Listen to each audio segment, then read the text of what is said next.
ملکہ نے کہا، قوم کے سرداروں، جو مسئلہ میرے سامنے آیا ہے اس میں مجھے فیصلہ کن مشورہ دو۔ میں کسی مسئلے کا حتمی فیصلہ اس وقت تک نہیں کرتی جب تک تم میرے پاس موجود نہ ہو۔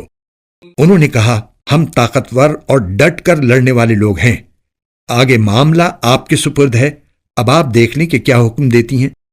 ملکہ بولی، حقیقت یہ ہے کہ بادشاہ لوگ جب کسی بستی میں گھس آتے ہیں تو اسے خراب کر ڈالتے ہیں اور اس کے باعزت باشندوں کو ذلیل کر کے چھوڑتے ہیں، اور یہی کچھ یہ لوگ بھی کریں گے، اور میں ان کے پاس ایک تحفہ بھیجتی ہوں، پھر دیکھوں گی کہ ایلچی کیا جواب لے کر واپس آتے ہیں۔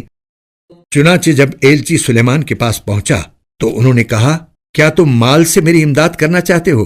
اس کا جواب یہ ہے کہ اللہ نے جو کچھ مجھے دیا ہے وہ اس سے کہیں بہتر ہے جو تمہیں دیا ہے، البتہ تم ہی لوگ اپنے تحفے پر خوش ہوتے ہو۔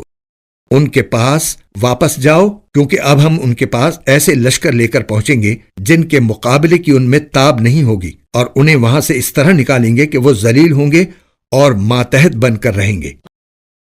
سلیمان نے کہا، اے اہل دربار، تم میں سے کون ہے جو اس عورت کا تخت ان کے تابعدار بن کر آنے سے پہلے ہی میرے پاس لے آئے؟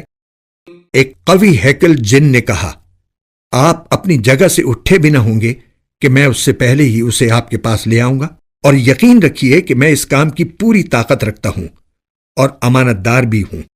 جس کے پاس کتاب کا علم تھا وہ بول اٹھا، میں آپ کی آنکھ جھپکنے سے پہلے ہی اسے آپ کے پاس لے آتا ہوں۔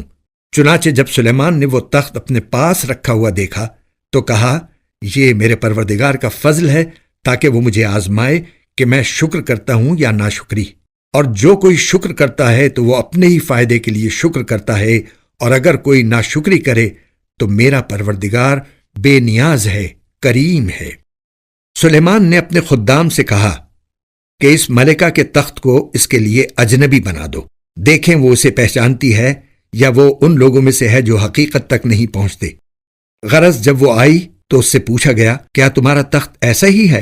کہنے لگی، ایسا لگتا ہے کہ یہ تو بالکل وہی ہے، ہمیں تو اس سے پہلے ہی آپ کی سچائی کا علم عطا ہو گیا تھا اور ہم سر جھکا چکے تھے، اور اب تک اس کو ایمان لانے سے اس بات نے روک رکھا تھا کہ وہ اللہ کے بجائے دوسروں کی عبادت کرتی تھی اور ایک کافر قوم سے تعلق رکھتی تھی۔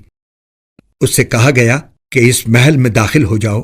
اس نے جو دیکھا تو یہ سمجھی کہ یہ پانی ہے، اس لیے اس نے اپنے پائچے چڑھا کر اپنی پنڈلیاں کھول دیں۔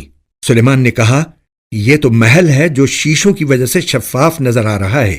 ملکہ بول اٹھی، میرے پروردگار، حقیقت یہ ہے کہ میں نے اب تک اپنی جان پر ظلم کیا ہے، اور اب میں نے سلیمان کے ساتھ اللہ رب العالمین کی فرما برداری قبول کر لی ہے۔